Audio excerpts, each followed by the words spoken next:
we're going to do an old country song that's been done by country artists and bluegrass artists alike.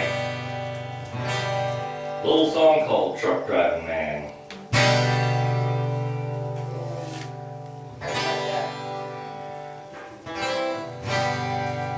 I stopped at a roadhouse in Texas, to a place called Hamburger Dan. I heard that old jukebox playing, song by the truck driving band. The waitress that brought me some coffee, I thanked her, but I called her back again. I said that old song sure does fit me.